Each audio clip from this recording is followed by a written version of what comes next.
I hope you're doing well. A person of interest today is Park Seo-joon, a character in the Netflix hit K-drama Itaewon class. I believe this character has so many life lessons that we can take and learn, but I'd like to point out at least 3 of them in this video. Enjoy.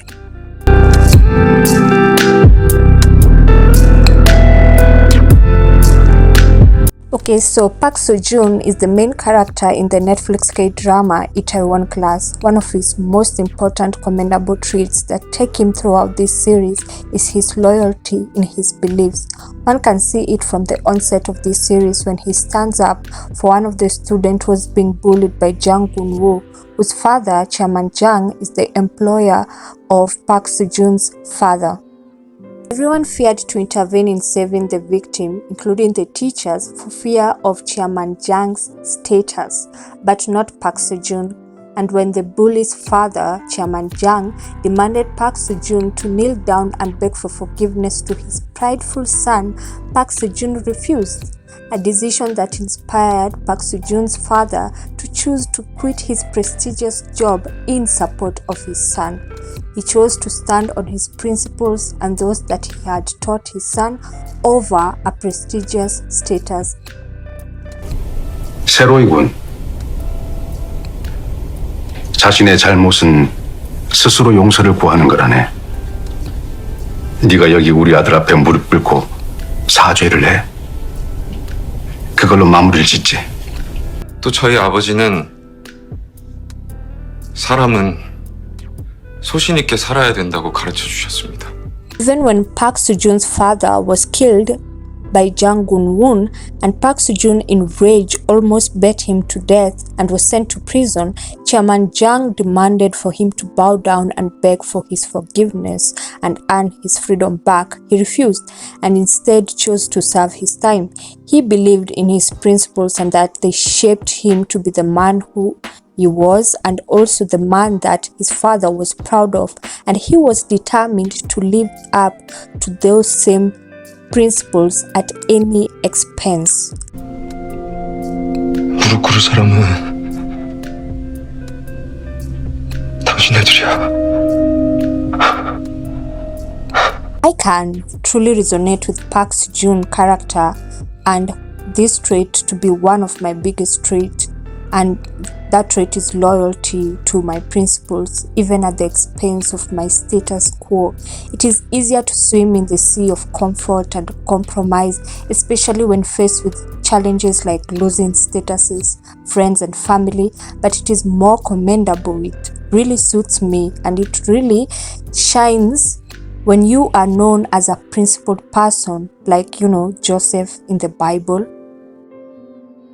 A lot of us get swayed in the affairs of the world even when they don't serve us, because we don't want to stand out, we don't want to be different, we don't want to be peculiar, we don't want to be unique to ourselves. I guess it suits us in that way. There is less friction and it's comfortable to just, conform. But I'm saying this so that you can be able to see the other side of just being loyal to your beliefs. It allows other people to self-reflect, and while you'll face opposition from both foes and friends and family, it won't make it any less commendable. It will be a way of you shaping the world in a way that you'd like the world to be,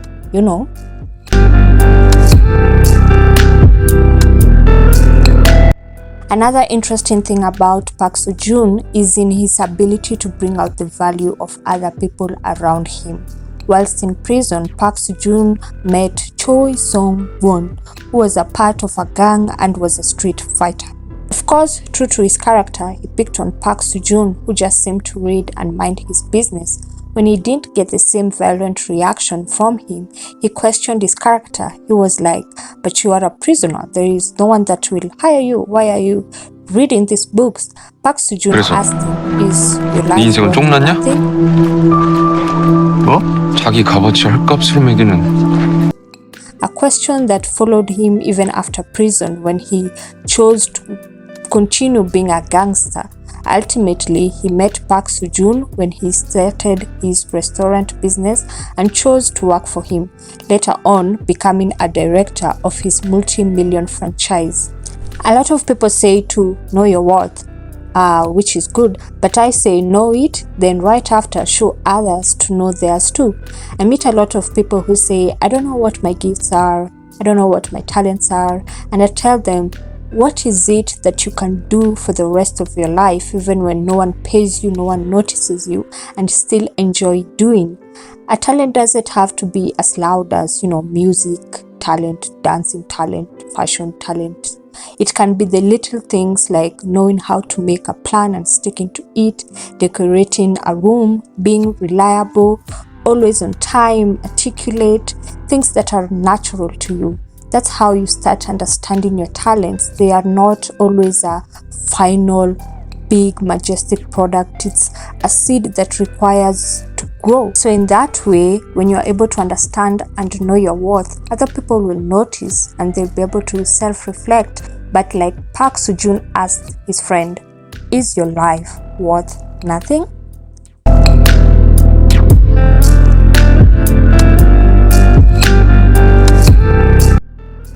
The last lesson that I would like to point out, and of course there are so many of them, I just thought that these three were very important and relatable, not only to me but also for other people to ponder on, is that Park Seo-joon was a visionary. When he came out of prison, his friend and crush Oh-soo-ah asked him what his plan was, and Park Seo-joon said that he's going to open up a business in Itaewon in 7 years. Of course, she was surprised.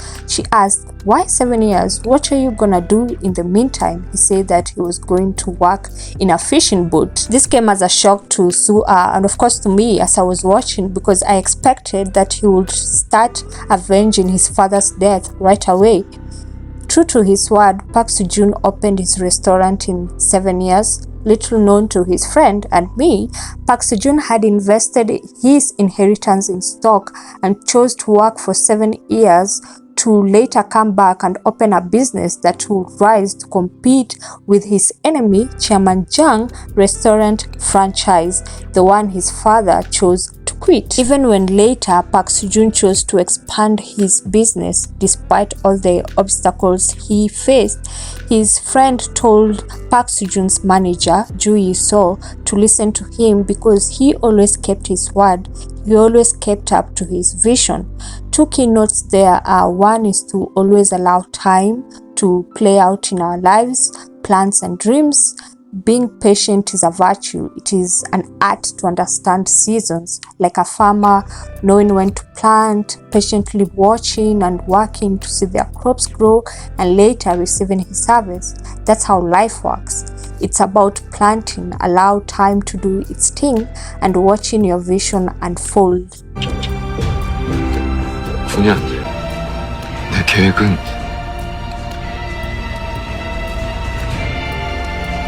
15년짜리니까.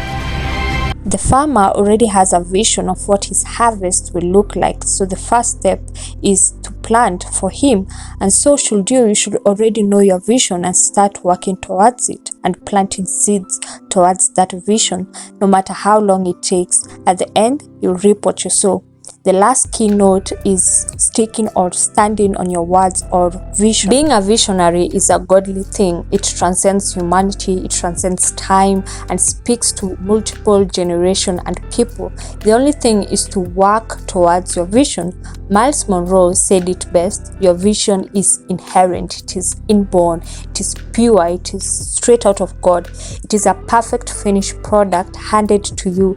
You only gotta live up to it. You only gotta work up towards it. Take breaks if you want, take breaks if you can, but don't give up on your visions. From me, Albertina, servant of the Most High God, may He be exalted.